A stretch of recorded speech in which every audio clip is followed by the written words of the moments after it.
अस्सलाम वालेकुम viewers, welcome back to my channel Baloch girl boss. आज मैं आप लोगों के लिए लेकर आई हूँ टमाटर की चटनी की रेसिपी। तो चलिए स्टार्ट करते हैं। यहाँ मैंने 2 टमाटर लिए हैं जिन्हें मैंने धोकर सुखा लिया है। अब मैं इसे गैस ऑन करके गैस पे रख रही हूँ। अब मैं इनको अच्छी तरह से पका रही हूँ। चारों साइड से ऐसे ही ब्लैक होना चाहिए। पकाने के बाद मैंने इसको एक बाउल में निकाल लिया और मैं इसके छिलके उतारूंगी। ये बहुत सॉफ्ट हो चुका है, इसके छिलके उतारना बहुत ही आसान है।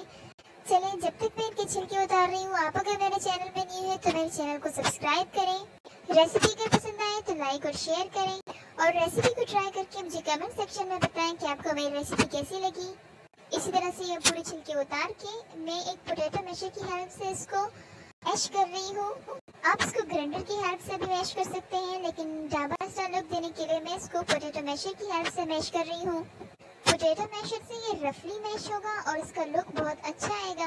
और जब हम इसको खाएंगे ये थोड़ा पल्पी होगा, जिससे टेस्ट और भी अच्छा आएगा।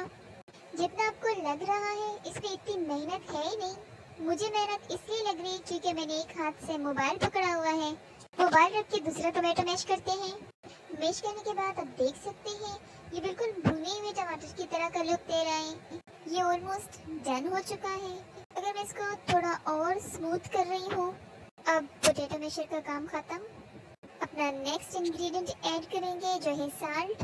मैंने 1 टीस्पून लिया है, लेकिन बाद में टेस्ट करने पर अगर कम लगा तो आप इसमें ऐड कर सकते हैं। फिर मैंने 1 टीस्पून जीरा पाउडर लिया है भुना हुआ। इन ड्राई इंग्रेडिएंट्स को अच्छी तरह से मिक्स कर लेंगे।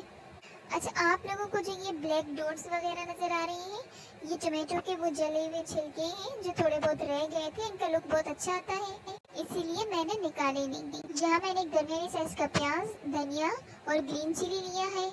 अब मैं इनको चटनी में ऐड कर लूंगी।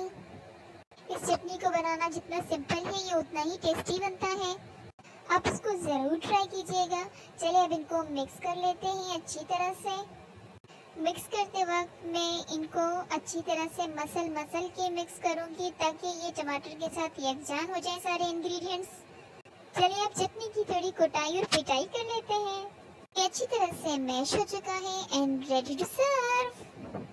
फिर मिलेंगे एक इजी एंड अमेजिंग रेसिपी के साथ। Thank you for watching. Allah Hafiz.